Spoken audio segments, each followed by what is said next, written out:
লন্ডনে বেগম খালেদা জিয়ার স্বাস্থ্যের যথেষ্ট উন্নতি হচ্ছে, তেমন খবর দিয়েছেন বিএনপি নেতারা। খবরের শিরোনাম নিশ্চয়ই আপনারা পেয়েছেন যে হুইল চেয়ার ছাড়াই হাঁটতে পারছেন খালেদা জিয়া। এটা বিশাল ব্যাপার। যখন নাকি হুইল চেয়ার ছাড়াই এক হাঁটতে পারেন, এটা একটা বড় অগ্রগতি যে কোনো রোগীর ক্ষেত্রে। আর বেগম খালেদা জিয়ার জন্য একটা বিশাল অগ্রগতি যে তিনি হুইল চেয়ার তার লাগছে না, তিনি নিজে নিজেই হাঁটতে পারছেন।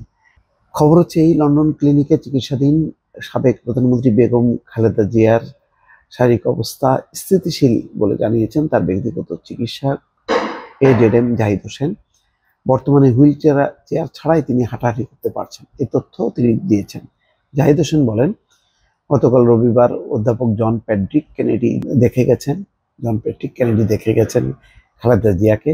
এই বিশেষজ্ঞ চিকিৎসকের অধীনেই লন্ডন ক্লিনিকে তার চিকিৎসা চলছে। তিনি জানান, খালেদা জিয়ার শারীরিক পরীক্ষার রিপোর্টগুলো আসতে শুরু করেছে। সব রিপোর্ট হাতে পাওয়ার পর সেগুলোর ভিত্তিতে পরবর্তী চিকিৎসার বিষয়ে সিদ্ধান্ত নেবেন ডাক্তাররা।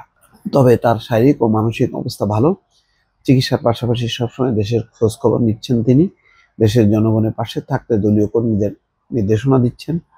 এ বিষয়ে বিএনপির উপদেষ্টা মণ্ডলীর সদস্য ডক্টর মোহাম্মদ এনামুল হক চৌধুরী বলেন, হাসপাতালে হুইল চেয়ার ছাড়াই হাঁটাহাঁটি করেছেন খালেদা জিয়া।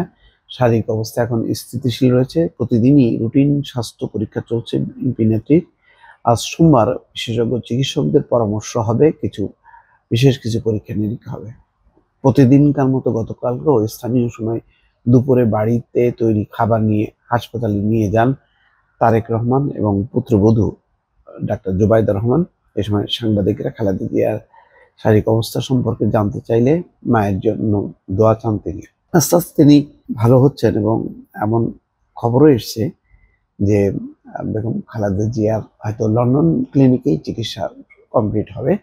যদি ইনকেস না হয়, সেক্ষেত্রে তিনি যুক্তরাষ্ট্রের জন হপকিন্স হাসপাতালে যাবেন এবং সেটাও লন্ডন ক্লিনিকের বিশেষজ্ঞ চিকিৎসকরা যদি রেফার করে। তো স্বাভাবিকভাবে লন্ডন ক্লিনিকের চিকিৎসকরা তারাই আন্তর্জাতিক খ্যাতিসম্পন্ন, তারাই হয়তো চাইবেন যে এখানেই তার চিকিৎসা কমপ্লিট হোক। তাহলে সেই যদি হয়, তাহলে বোঝা যাচ্ছে 1 মাস 1.5 মাস 2 মাস বড় জোর থাকতে পারে বেগম খালেদা জিয়ার চিকিৎসার কাজটি সম্পূর্ণ হবে ব্যাপারে। এবং তারপর হয়তো বাংলাদেশে একটা নাটকীয় ঘটনা ঘটতে পারে যে মা ছেলে একসঙ্গে বাংলাদেশে ফিরবেন এবং সেটি হবে বাংলাদেশের জন্য একটি ঐতিহাসিক মুহূর্ত। দীর্ঘদিন বেগম খালেদা জিয়া বাংলাদেশের রাজনীতিতে থেকেও নেই, 7 থেকে 8 বছর তার শারীরিক অবস্থা এবং কারাদণ্ডের কারণে। অন্যদিকে তারেক রহমান তো সেই 111-এর সময় থেকে লন্ডনে, ফলে তিনিও অনেকটাই দূরে।